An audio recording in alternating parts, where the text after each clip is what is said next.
Okay, good evening. A little louder, come on. Good evening.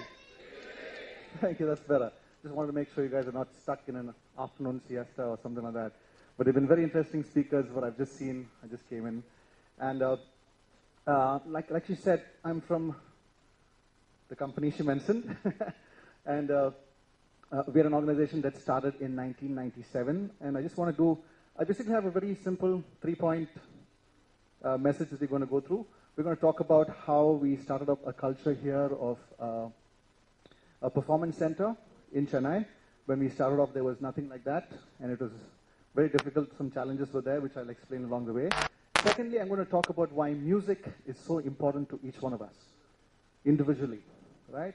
And thirdly, I'm going to talk about why music, again, is so important to our city, and why our city can be valued if we have enough music, if we have enough of art and culture, right? So start off, the center that we started off in the beginning, the story behind it is a very simple, passionate story. My director, his name is John and his wife Carol. They were in the US, and they went to this concert. And it was all the countries in the world were there. There were flags everywhere. And then he noticed that the Indian flag was not there. And he had studied here, he's from here, and he decided that how come, there's a lot of musicians back in India, how come they don't get a chance to be showcased like this? So he said, if I ever come back to India, I want to start something where musicians are promoted in India. And so in 97, they came down with 6 volunteers, American volunteers, and the whole idea was to find a place to start it up. We had equipment, and but not enough musicians at that time. So we said, let's just start a coffee shop where people will come, and then we just have a few jam sessions.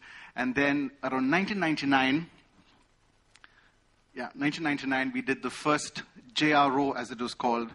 Again, the name, very simple. Colleges open in June, so June rock out, JRO, very simple.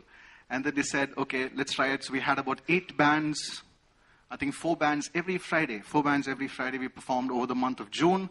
It was okay, just starting off, and people like, what are you trying to do, a rock festival in Chennai? Because believe me, at that time, we only had IIT Sarang and Deep Woods in Madras Christian College. That's about it. There was nothing else happening. So people said, you will close in 6 months.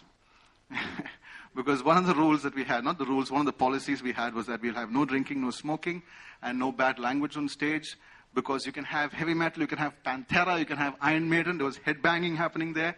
But we would make sure that it's a little more open, that there's no like foul language happening all over the place, go kill your mother kind of lyrics.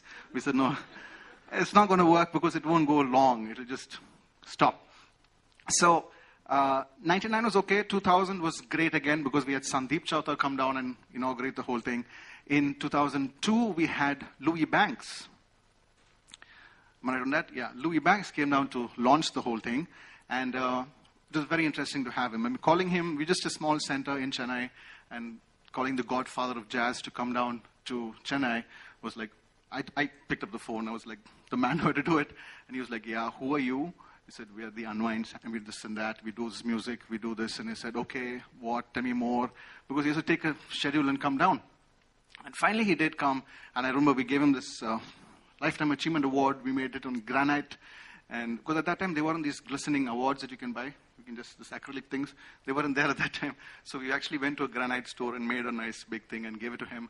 And it was interesting talking to him because he said that, like he's done like some 7,000 jingles or something. So I talked to him and he said, I really appreciate what you're doing. You're promoting art. So we said, okay, we're doing something nice. And I also asked him, Mr. Louis Banks, you've done so much of music. What is your most favorite? What do you think is the best that you've done? He said, I like all the pieces I've done. I said, yeah, still, but what is your most favorite? He said, I like all the pieces I've done, but everything is a new one. But I know that on my grave, on my tombstone, it'd be written, ting, ting, ting. Remember that? Yeah. So that was Louis Banks. And then we went on to started doing shows, regular shows at the center, which is every Friday. It was called a Live 101 event because it was like we wanted the artist and the audience to like connect. So it was Live 101, like a business thing, one-on-one kind of thing. And then we had this picture you see is the jazz ambassadors from the US. So the US consulate was involved. And as they were writing there, they started seeing that volunteers started coming in. We said, hey, we like what you're doing. Can we help out? Can we do this? Can we do that? So some guy would take a run off with posters. Some guy would run out with flyers. Emails started going out. And it was all very slow, very new, because we didn't have all the money to just be throwing out and putting up ads in the paper. And at that time, there were hoardings in Chennai, so we used to put hoardings, and that's about the publicity we used to get. The year after that, we had Les Lewis come down, and one of the main things he said, he even did a small workshop with us on songwriting and all that. One of the main things he said, there is nothing like this in Bombay. So the musicians here in Chennai are extremely lucky that they have this place, that every Friday you can walk in, you can perform. Now, do you understand the dynamics that's happening? So you have musicians, you have a guy who picks up guitars. I can see a band here already. And they write their songs. It's not just covers that they're playing. They're not just playing a cover of Deep Purple or anything like that. They're not just doing covers. They can write their own songs. And if it's on Monday, they have a show coming up on Friday. So there's one... Can you understand what's happening? There's one culture happening. We said, hey, I need to prepare. I have a stage coming up. I have a show coming up. So they may be in school. They may be 11th standard, 12th standard, but there is this show coming up. And it can't be bad because the friends will boo them off stage and we won't call them back again. So it has to be good. So there was a culture that was being built up. And it was not colored with it's just a pub where they can just do anything they want. It wasn't that. It wasn't the booze that was running the show. It was music that was running the show. Right? So when Les Lewis said that, it was again an affirmation to us, okay, we understand what we're doing. And like I mentioned, we had this 2001, from 2001, we had Live 101. So every Friday, something is happening. We have a new thing happening. And by 2003,